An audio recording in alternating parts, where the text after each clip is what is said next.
ಮೈಸೂರಿನಲ್ಲಿ helium cylinder ಸ್ಫೋಟ ಪ್ರಕರಣಕ್ಕೆ ಸಂಬಂಧಪಟ್ಟಂತೆ ಸ್ಫೋಟ ಪ್ರಕರಣದಲ್ಲಿ ಸಾವಿನ ಸಂಖ್ಯೆ 3ಕ್ಕೆ ಏರಿಕೆಯಾಗಿದೆ. ಚಿಕಿತ್ಸೆ ಫಲಕಾರಿಯಾಗದೆ ಮತ್ತೋರ್ವ ಮಹಿಳೆ ಸಾವನ್ನಪ್ಪಿದ್ದಾರೆ. ಚಿಕಿತ್ಸೆ ಫಲಕಾರಿಯಾಗದೆ ಲಕ್ಷ್ಮಿ 29 ವರ್ಷ ವಯಸ್ಸು ಸಾವನ್ನಪ್ಪಿದ್ದಾರೆ. ಬೆಂಗಳೂರಿನ ಕಾಮಾಕ್ಷಿಪಾಳ್ಯ ನಿವಾಸಿಯಾಗಿದ್ದರು ಲಕ್ಷ್ಮಿ. ಈ ಹೀಲಿಯಂ ಸಿಲಿಂಡರ್ ಸ್ಫೋಟ ಏನಾಗಿತ್ತು, ಅದರಲ್ಲಿ ಗಂಭೀರವಾಗಿ ಗಾಯಗೊಂಡಿರುವಂತಹ ಲಕ್ಷ್ಮಿಯವರನ್ನ ಆಸ್ಪತ್ರೆಗೆ ದಾಖಲು ಮಾಡಲಾಗಿತ್ತು. ಆದರೆ ಚಿಕಿತ್ಸೆ ಫಲಕಾರಿಯಾಗದೆ ಈಗ ಲಕ್ಷ್ಮಿಯವರು ಸಾವನ್ನಪ್ಪಿದ್ದಾರೆ. ಹೀಗಾಗಿ ಸಾವಿನ ಸಂಖ್ಯೆ 3ಕ್ಕೆ ಏರಿಕೆಯಾಗಿದೆ. ಹೀಲಿಯಂ ಸಿಲಿಂಡರ್ ಸ್ಫೋಟ ಪ್ರಕರಣದಲ್ಲಿ ಸಾವಿನ ಸಂಖ್ಯೆ 3ಕ್ಕೆ ಏರಿಕೆಯಾಗಿದೆ. ಇನ್ನು ಈ ಪ್ರಕರಣದಲ್ಲಿ ಈ ಒಂದು ಸ್ಫೋಟದಲ್ಲಿ ಲಕ್ಷ್ಮಿಯವರು ಗಂಭೀರವಾಗಿ ಗಾಯಗೊಂಡಿದ್ದರು. ಲಕ್ಷ್ಮಿಯವರನ್ನು ಆಸ್ಪತ್ರೆಗೆ ದಾಖಲು ಮಾಡಿ ಚಿಕಿತ್ಸೆ ನೀಡಲಾಗ್ತಾ ಇತ್ತು. 29 ವರ್ಷ ವಯಸ್ಸಿನ ಲಕ್ಷ್ಮಿ ಸಾವನ್ನಪ್ಪಿದ್ದಾರೆ. ಬೆಂಗಳೂರಿನ ಕಾಮಾಕ್ಷಿಪಾಳ್ಯ ನಿವಾಸಿಯಾಗಿದ್ದರು ಲಕ್ಷ್ಮಿ. ಕುಟುಂಬದ ಜೊತೆ ಮೈಸೂರಿನ ಸಂಬಂಧಿಕರ ಮನೆಗೆ ಬಂದಿದ್ದರು.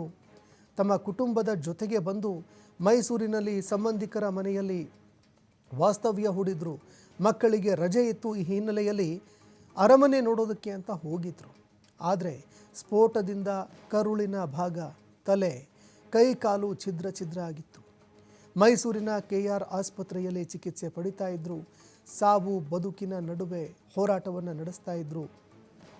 ಬೆಂಗಳೂರಿನಲ್ಲಿ ಆಟೋ ಓಡಿಸ್ತಾ ಇದ್ದಂತಹ ಲಕ್ಷ್ಮಿಯವರ ಪತಿ ರಾಜೇಶ್ ಆಟೋ ಓಡಿಸ್ಕೊಂಡು ಜೀವನ ಮಾಡ್ತಾ ಇದ್ರು. ಮೂಲತಃ ಮಂಡ್ಯದ ಹೊಸಳ್ಳಿ ಗ್ರಾಮದ ನಿವಾಸಿಯಾಗಿದ್ದರು ರಾಜೇಶ್. ಮಕ್ಕಳಿಗೆ ರಜೆ ಇತ್ತು. ಹೀಗಾಗಿ ಮಕ್ಕಳನ್ನು ಕರ್ಕೊಂಡು ಮೈಸೂರು ಅರಮನೆ ನೋಡೋದಕ್ಕೆ ಅಂತ ಬಂದಿದ್ದರು.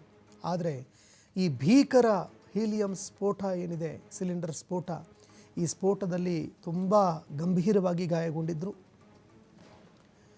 ಹೊಟ್ಟೆ ಭಾಗಕ್ಕೆ, ತಲೆ, ಹಲವಾರು ಅಂಗಾಂಗಗಳಿಗೆ ಗಾಯಗಳಾಗಿತ್ತು. ಆದರೆ ಆಸ್ಪತ್ರೆಗೆ ದಾಖಲು ಮಾಡಿ ಎಷ್ಟೇ ಅವರನ್ನು ಬದುಕಿಸಿಕೊಳ್ಳೋದಕ್ಕೆ ಪ್ರಯತ್ನ ಪಟ್ಟರೂ ಕೂಡ ಚಿಕಿತ್ಸೆ ಫಲಕಾರಿಯಾಗದೆ ಲಕ್ಷ್ಮಿಯವರು ಸಾವನ್ನಪ್ಪಿದ್ದಾರೆ ಅನ್ನೋ ಮಾಹಿತಿಗಳು ಲಭ್ಯವಾಗ್ತಾ ಇದೆ. ಹೀಗಾಗಿ ಸಾವಿನ ಸಂಖ್ಯೆ ಈಗ 3ಕ್ಕೆ ಏರಿಕೆಯಾಗಿದೆ.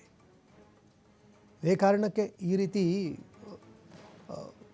ಆ ಹೀಲಿಯಂ ಬಲೂನ್ಗಳನ್ನು ಮಾರುವಂಥವರು, ಈ ಸಿಲಿಂಡರ್ಗಳನ್ನು ಶೇಖರಣೆ ಮಾಡಿ ಇಡುವಂಥವರೇನಿದ್ದಾರೆ, ಆ ವಿಚಾರಕ್ಕೆ ಸಂಬಂಧಪಟ್ಟಂತೆ ಸೇಫ್ಟಿ ಮೇಜರ್ಸ್ಗಳನ್ನು ತುಂಬ ಫಾಲೋ ಅಪ್ ಮಾಡಬೇಕಾಗುತ್ತೆ. ಆದರೆ ಸರಿಯಾದ ಸೇಫ್ಟಿ ಮೇಜರ್ಸು, ಪ್ರಿಕಾಷನ್ಸು ಯಾವುದು ತೆಗೆದುಕೊಳ್ಳದೇ ಇರೋದಕ್ಕೆ 3 ಜನ ಅಮಾಯಕರು ಸಾವನ್ನಪ್ಪಿದ್ದಾರೆ.